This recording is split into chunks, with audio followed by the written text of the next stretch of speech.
안녕하십니까. 계속해서 대구와 경북 지역 소식 전해드리겠습니다. 대구와 경북 대부분 지역에 밤사이 열대가 나타난 가운데 오늘도 더위가 이어지겠습니다. 어제부터 내린 비는 오전에 대부분 지역에서 그치겠지만 밤까지 산발적으로 5에서 30mm의 비가 더 내리겠습니다. 오늘 아침 최저 기온은 대구 25.7도, 구미가 25.8도, 안동 25.6도, 포항 27.7도를 기록해 대부분 지역에 열대야가 나타났습니다. 청송은 25도로 8월 하루 최저 기온으로는 가장 높았습니다. 서부 내륙을 제외한 대구와 경북 대부분 지역에 폭염주의보가 내린 가운데 낮 최고 기온이 대구 34도 등 28도에서 34도까지 오르겠습니다. 오늘도 밤사이 열대야가 나타나는 곳이 많겠고 내일은 낮 기온이 더 오르겠습니다. 대구 수돗물에서 마이크로시스틴이 검출돼 안전에 대한 우려가 커지고 있습니다. 환경부와 대구시는 대책 없이 수돗물은 안전하다는 주장만 되풀이하고 있습니다. 특히 환경부는 마이크로시스틴 검출마저 간이 측정 방법이다 보니 신뢰할 수 없다고 밝혀서 반발을 사고 있습니다. 신병철 기자입니다. 4대강 사업 이후 여름철마다 극심한 녹조로 수돗물 안전에 대한 걱정이 많았습니다. 그때마다 대구시와 환경부는 고도 정수 처리를 거치면 수돗물은 안전하다고 같은 주장을 되풀이해왔습니다.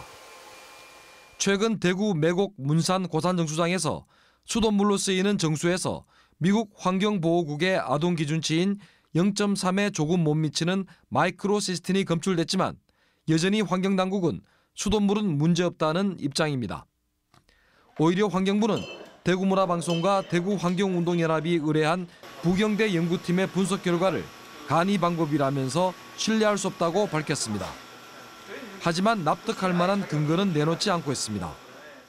구조적인 변화가 조금 생긴다든지 독성은 전혀 감소하지 않는데 구조적인 변화도 있을 수 있고요. 마이크로시스틴은 종류도 200가지가 현재 넘고요. 또 굉장히 변화가 쉽습니다. 화학물질의 변화가 쉽다 보니까 LC-메스법으로는 이제 검사에 한계가 조금 있습니다. 환경단체들은 환경부의 녹조와 관련된 소극적인 태도에 강력하게 반발하면서 그동안 의도적으로 녹조의 유해성과 위해성을 저평가해왔다고 주장하고 있습니다. 대구 시민뿐만이 아니라 낙동강 유역에 있는 1,300만 명 국민들은 낙동강물을 먹습니다. 이 마이크로시스틴이 들어있는 수돗물을 먹습니다. 이번에 매곡 문산 고산정수장의 정수에서 나온 리터당 0.2 마이크로그램대의 마이크로시스틴은 미국 캘리포니아주 환경보호국의 기준이면 3개월 이상 마실 수 없는 수치입니다. 마이크로시스틴 허용치가 남성 정자수의 감소 등을 이유로 10분의 1 수준인 리터당 0.03 마이크로그램이기 때문입니다. 환경단체들은 어제 대구시청 앞에서 기자회견을 열고 대구시와 환경부의 사과와 함께 재발 방지를 촉구했습니다. 아이들이 먹는 수돗물에 마이크로시스틴이 검출 자체가 있을 수 없는 일입니다, 여러분. 대구 시민 여러분, 분노하셔야 됩니다, 분노. 녹조의 독성 물질인 마이크로시스틴의 허용치 기준은 국가마다 지역마다 조금씩 다릅니다. 시민 건강과 관련된 만큼 그 기준을 최대한 보수적으로 판단할 필요가 있고 환경당국 역시 시민들의 불안을 최소화할 대응책을 내놓아야 할 것입니다. 환경단체들은 환경부와 대구시가 민관 합동조사 등 좀 더 적극적인 자세로 나서야 하고 근본적인 대책으로 낙동강 보해 수문을 열 것을 촉구했습니다. MBC 뉴스 신병철입니다.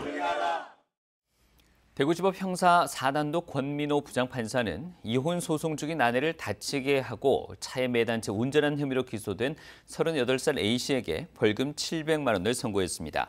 A씨는 지난해 12월 자신의 승용차에서 내연 관계로 의심받는 B씨와 얘기하다 이를 발견한 아내가 B씨의 머리채를 잡는 등 폭행하자 아내에게 전치 3주의 상해를 가한 혐의로 재판에 넘겨졌습니다.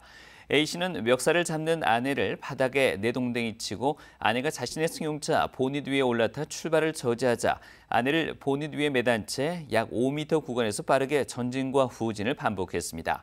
권 부장판사는 피고인이 범행을 반성하고 상해가 중하지 않은 점 등을 참작해 형을 정했다고 밝혔습니다.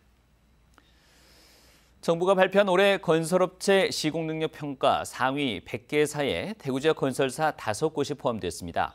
화성산업과 서한, 우방, 태왕 ENC, 화성개발 등 5곳인데 화성개발은 100위권 내에 처음으로 진입했습니다.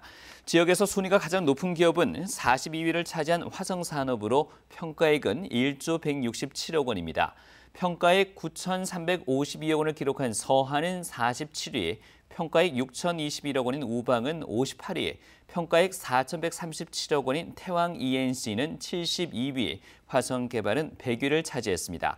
전국 건설업체 시공능력평가에서 1위 기업은 삼성물산이고 2위는 현대건설, 3위는 대림산업에서 건설사업 부문을 분리한 DLENC 등입니다.